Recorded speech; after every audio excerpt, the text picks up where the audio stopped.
சென்னை எழும்பூரில் உள்ள ஆல்பர்ட் திரையரங்கில் காலாவதியான குளிர்பானம் விற்கப்பட்டதாக எழுந்த தொடர்பாக உணவு பாதுகாப்புத்துறை அதிகாரி சோதனை மேற்கொண்டு வருகிறார். இது குறித்த கூடுதல் தகவல்களை தருகிறார் செய்தியாளர் முனாஃப். முனாஃப், வணக்கம். இந்த சோதனை குறித்தான முழு விவரங்களையும் பகிரலாம்.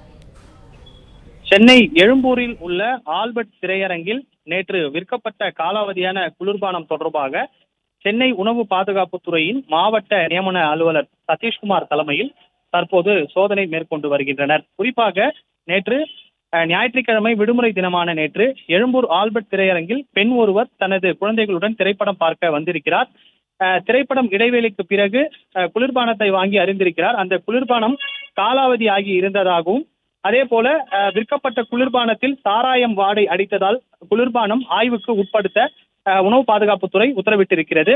இந்த குளிர்பானம் சென்னையில் எங்கெங்கே விற்கப்படுகிறது, இதன் குடவுன்கள் எங்கெங்கே உள்ளது, தயாரிப்பு மற்றும் சேமிப்பு கிடங்கள் எங்கெங்கே உள்ளது உள்ளிட்ட விவரங்களை தற்போது உணவு பாதுகாப்புத்துறை அதிகாரிகள் ஆய்வு மேற்கொண்டு அந்த திரையரங்கின் உரிமையாளரிடம் தற்போது சோதனை செய்து விசாரணை மேற்கொண்டு வருகின்றனர்.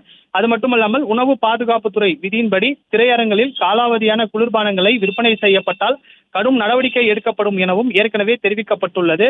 அதே போல இது போன்ற சிறிய பாட்டல்களில் அடக்கி விற்கப்படக்கூடிய இந்த குளிர்பானங்கள், அதாவது 10 ரூபாய் 15 ரூபாய் உள்ளிட்ட விலையை நிர்ணயித்து விற்கப்படக்கூடிய இந்த குளிர்பானங்கள் ஏற்கனவே விற்பனை செய்வதற்கு தடை விதிக்கப்பட்டிருக்கிறது. குறிப்பாக அந்த உணவு பாதுகாப்புத்துறை உத்தரவின்படி குறிப்பிட்ட அந்த நிறுவனத்தினுடைய பெயர், அதே போன்று தயாரிப்பு நிறுவனத்தின் பெயர், அதே போன்று காலாவதியான தேதி உள்ளிட்டவை இருக்க வேண்டும் என்று உணவு பாதுகாப்புத்துறை சார்பில் தெரிவிக்கப்பட்டிருக்கிறது. இந்த நிலையில ஏற்கனவே இது போன்ற சோதனைகள் மேற்கொள்ளப்பட்டு பல கணக்கான லிட்டர் கணக்கில் இந்த குளிர்பானங்கள் பறிமுதல் செய்யப்பட்டது. இந்த நிலையில தான் நேற்றைய தினம் எழும்பூர் ஆல்பர்ட் திரையரங்கில் காலாவதியான குளிர்பானங்களை வைத்து விற்பனை செய்யப்பட்டது தொடர்பான வீடியோ வெளியான நிலையில தற்போது உணவு பாதுகாப்புத்துறை அதிகாரிகள் சோதனை மேற்கொண்டு வருகின்றனர். பிட்ஸ் ட்ரிங்க் என்ற பெயரில் விற்கப்பட்ட குளிர்பானத்தில் சாராயம் வாடை அடித்ததால் குளிர்பானத்தை ஆய்வு செய்ய உத்தரவிடப்பட்டிருக்கிறது. தற்போது உணவு பாதுகாப்புத்துறை அதிகாரிகள் திரையரங்கில் ஆய்வு மேற்கொண்டு வருகின்றனர்.